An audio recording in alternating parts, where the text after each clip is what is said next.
Hello, my name is Leanna Rose and today we're going to talk about measurements. What to do with this information and how to use it well, we're going to get into it. So, different companies use different measurements. You would have one size in one company and another size in another company. That's absolutely normal. It's always good to look at the size chart. The better companies will have the reference to their size charts. And also another trick is to look at the reviews. So if people shopped for that item a lot and they say, all of them say, go size up because it's quite tight on the fit, not as described on the website, it's good to listen to those reviews. Another thing to notice, if you have a garment that is described as oversized, it just means that there is more ease in its pattern. It means it's going to be bigger than your actual size, and that's part of the design. So probably on these kind of items you would never have a tight fitting garment, so have that in mind.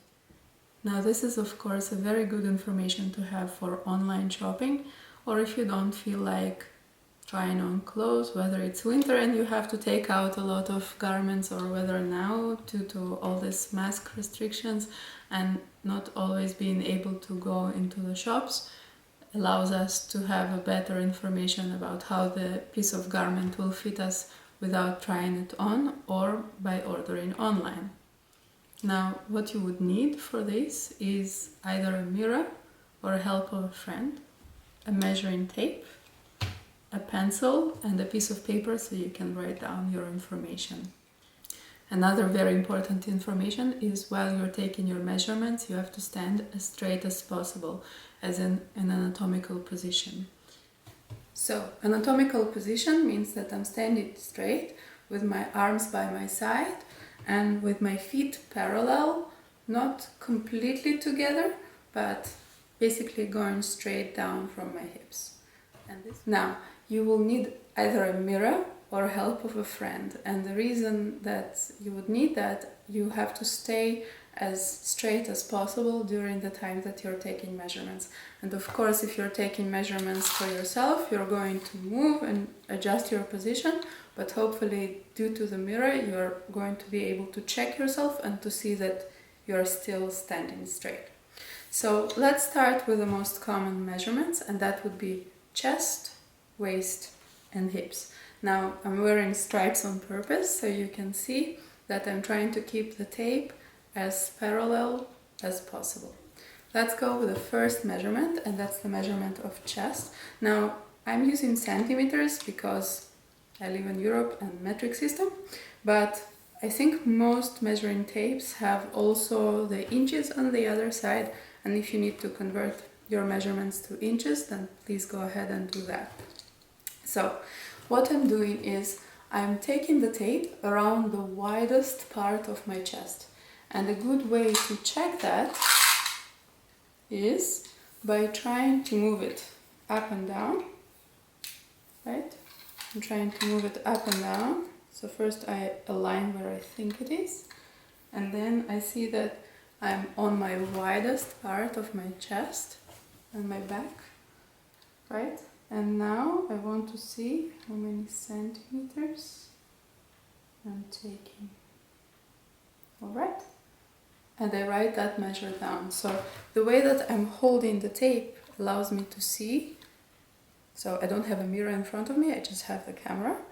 But the way that I'm going here is I'm looking where the 0 meets the next marker, right? And here you can see 85 and a half, well, that's 86. So the first measurement would be chest, 86.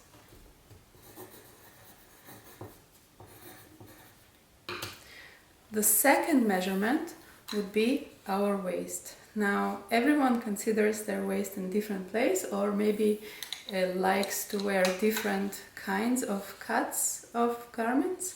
So the waist that we measure is actually where is the smallest point in our midriff.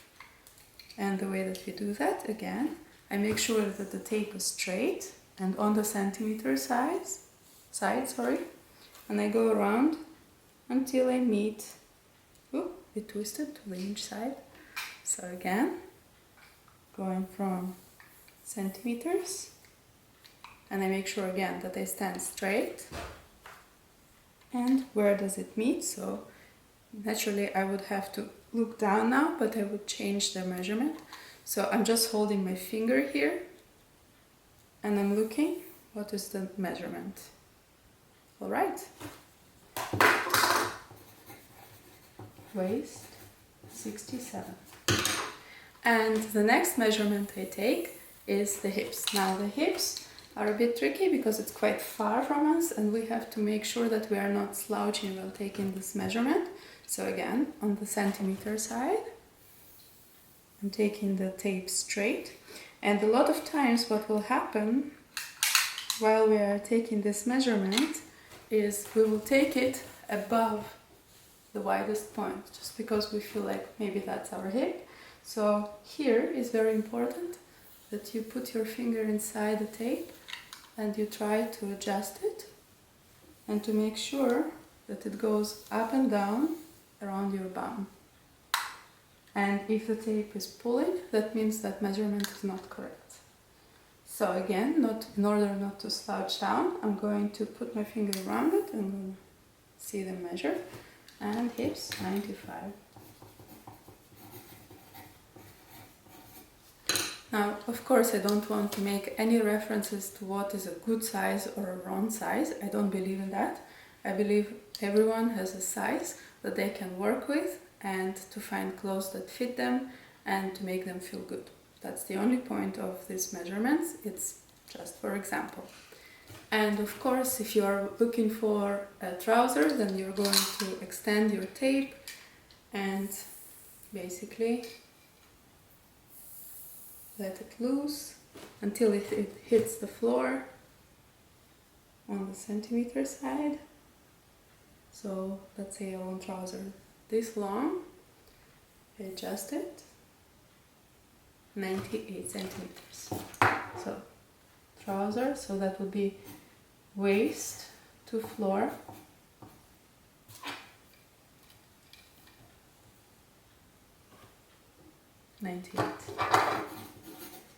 okay, and so on. Now, of course, to make it super precise, you will need to take the back measurements, but I think you can get away with those just for the sake of shopping. So let's take an easy example, a piece of jeans. This is something that most people will buy, even when they are trying to save the environment and sew for themselves. So we said our waist measurement is 67 and I divided it in 2 and that means 33.5. So I take my centimeter and I just pull it across the waistline. And indeed, look at that, it says 34 centimeters. That means that there is slight ease on the waist and it will fit me really well. If I take the hip measurement now, so I look where's the widest point on the jeans, right? And it's supposed to be 47.5 for me, and that's divided by 2, so 95 divided by 2 is 47.5, and the measurement is 47.5. That's quite incredible actually, that my jeans fit me so well. Miracle, ladies and gentlemen. So, and that's good. Now another thing I want to know is I like high-waisted, as you can tell. So I want to see how high is the waistline. Now here the measure is a little bit tricky. Of course it will say so on the label, but if you want to make sure, the best thing to do is actually to go from the front, not with the skirt obviously when you are with your tights or underwear, from the front to the back, from waistline to waistline, and to see the measure. Now if I do it here, I can tell you that it matches my measure perfectly. I go from the back, hold on to the tape so it doesn't slide, and to the front perfectly, 64 centimeters, which is exactly my measure.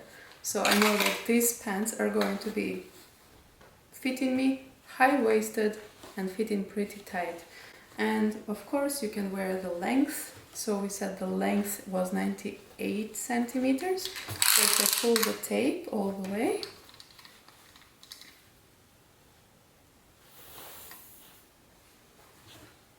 so they're basically bent right now. Oops. So, yep. So they're going to be a little bit cropped, but when I open the pleat here, it's going to be the correct size. So I know that these jeans, if I would see them in a shop, I would be able to take. Now, of course, there is different methods of like putting them around your neck, and if it fits, it fits. Yeah, it works in some cases, not always, I can tell you. But yeah, the better way is just to take a measuring tape with you and just to see, pull it across, see if the measurement fits, and then if it is, you don't have to try them on. Now that's in the shop, of course, when you have physical access, but what happens if you are shopping online? Then you want to make sure that the size chart is corresponding with your own measurements, and again, like I said before, you want to make sure that the reviews are saying that the measurements are correct and you don't have to go size up or size down. Now, as for your online shopping, let's take, for example, this lovely coat by Adidas. And then even before I get to choosing my size, as you can see here, it says this size runs large, so we recommend you're going one size down. So that's already good. Now, let's see if I can find the size chart. So I'm on Zalando, by the way. It's a German website. And I can see size and fit. So here I have information about the model here, calf length.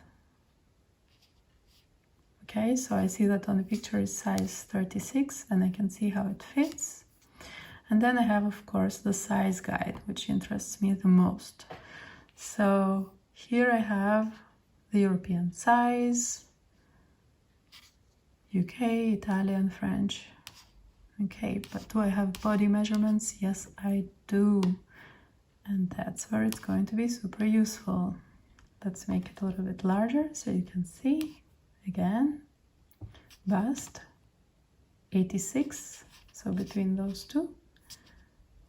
Waist, 67, so that's 34. And hips, 95, so between 36 and 38. So I would go with size 34. Of course, for the people that sew, this is going to be useful as well. Here is a pattern from Baterik, and on the back, while choosing the right size for you, you can see the different sizes. Now, Baterik is, I believe it's an American brand, and so you have the measurements here, bust, waist, and hips, but they are in inches, they're not in centimeters. So you can either use an online converter or you can measure yourself in inches, right? Because most measuring tapes have one side centimeters and the other in inches. Now here, because this is a multilingual pattern, I believe this is in French, so you can see that it's corresponding, bust, and then taille is waist, and then hip is the last one here. So these measurements are in fact in centimeters.